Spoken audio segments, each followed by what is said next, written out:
Hello there, my name is Oscar Martinez.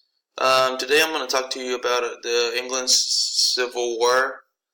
Um, this is a this is important because of the fact that while this was happening, while the colonies were being colonized and other countries as well were already heading to this to the new world. As you might know, Spain was already in Mexico. The French were already in Canada, places in the United States as well. So because of this, it took England a couple more years, almost 100 years, to eventually take it serious that they needed to head, to the new world to get goods and, bring them, over to England. So today I'm going to talk about the Civil War that happened in England. So this was pretty much dated in the 1630s. At the time, King Charles the First was king. Right before him was his father James. Um, King Charles was, I guess, he thought he was kind of arrogant.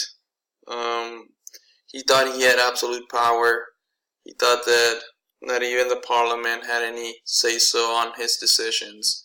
So he was kind of if you ask me, he was more like a spoiled brat. Because he thought he could do pretty much anything, and he thought he was above the law because he did not think the parliament needed to approve any of his decisions.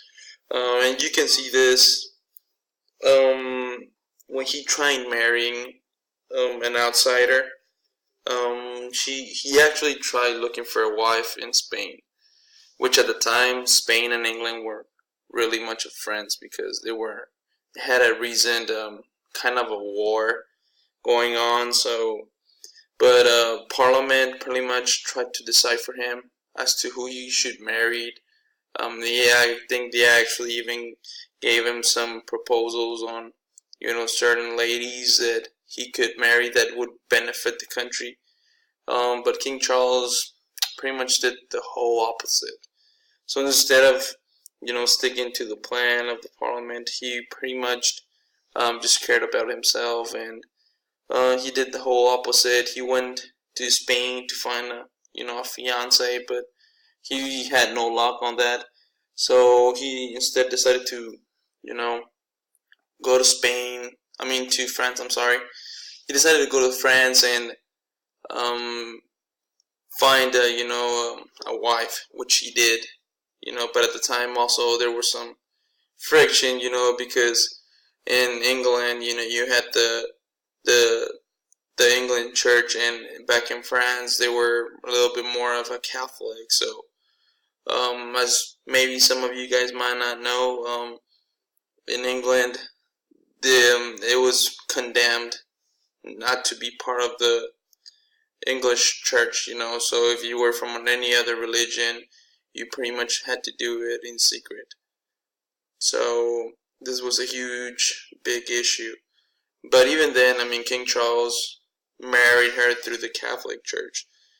He didn't really care much about what Parliament had to say or anybody other had to say. He thought he was above everybody else, so he pretty much did what he wanted to do. He even came to some terms with the French due to for a wife. He also had said that he would be a little more lenient towards the other religions, but he was pretty much lying about it. So as you can see, he was a bit of a misdevious king. So so everything pretty much broke out when he tried forcing Scotland to fully accept the English church. So when he found out that in Scotland there were different other religions being, worshipped at liberty. He did not really like that, because the English church was his, I guess you can say, his baby. He was the one behind it. He wanted everybody to embrace the English church. And as many of you might know, Scotland was part of, or is part of, England, so he technically was their king as well. So he tried enforcing the English church in Scotland as well. And that pretty much is what started everything, because the people in Scotland weren't really fond of the king and fond of his thinking, and the fact that they felt that he was imposing, the church. So this came to a very difficult time for King Charles, because he was so arrogant that he thought, that whatever he said was law. So he decided to take on Scotland on his own, because he knew the Parliament would not back him up, for the fact that Parliament had some issues as well, questioning the church, questioning the English church, because not everybody was happy with the changes, and mostly it was also the taxes that he brought upon, that they didn't really see a point to add taxes to just benefit him, they considered them unnecessary. So they had some issues already with Parliament and the king, so they really didn't back him up. So he decided to take this on his own, and he went to Scotland, and unfortunately, he wasn't successful. So this was called the Bishop War in 1639. He was really not successful in, trying to impose that. So after losing, he went back to the Parliament. He summoned them, and they were talking about it. And as as initially how he thought that the Parliament wouldn't back him up against Scotland, well, that actually ended up happening. They didn't back King Charles on this. So after not being successfully able to dialogue properly with Parliament, he decided to call off the meeting. Unfortunately for him, the Parliament decided not to close the session, so they rebelled against their king and just kept on, keeping the Parliament open, because if they had allowed for the king to shut down the meeting, they wouldn't be able to meet until the king decided it was time to meet back up, which would, at the time, I guess it would have been a couple of years. Considering how things were. So this is what it's called, the Long Parliament. It's not like they were sleeping there 24/7. It's just that the Parliament was still open. They would keep their notes. They would keep everything there. So they would meet more often than before. They wouldn't have to wait for the king to summon them. They would just hang in there and just talk about the issues that were going on. So after this happened, the king wasn't very happy that they were disobeying him. So he eventually went to. That's when the real civil war started. So the king had enough. So that's when the civil war really started.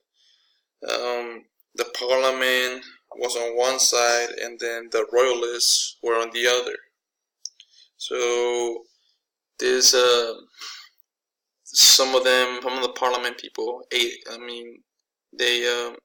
went with the king, and then there was this Parliament group that was opposing him. So that's when the real civil war started. So after some time, the war, King Charles was captured. So he was captured and then trialed by the Parliament and was found guilty of treason. So this happened in 1649, and well, cutting off your king's head sounds kind of odd, but that's what the Parliament came down to. Then decided, it was the best for the country. So after a while, the England became a republic from 1649 through 1653, which really failed.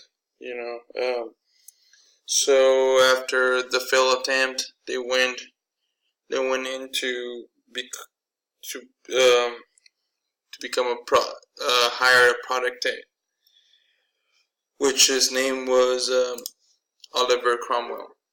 So he pretty much served as a king, although he never considered himself a king.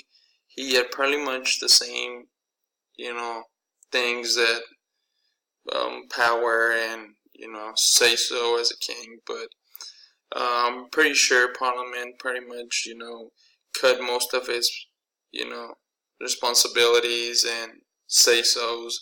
So I guess it was devalued a little bit, but that's how pretty much the civil war in England finished.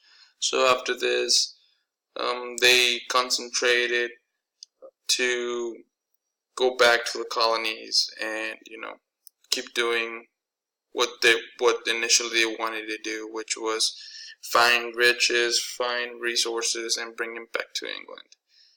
So this was pretty much what I was going to talk to you guys about, the English Civil War.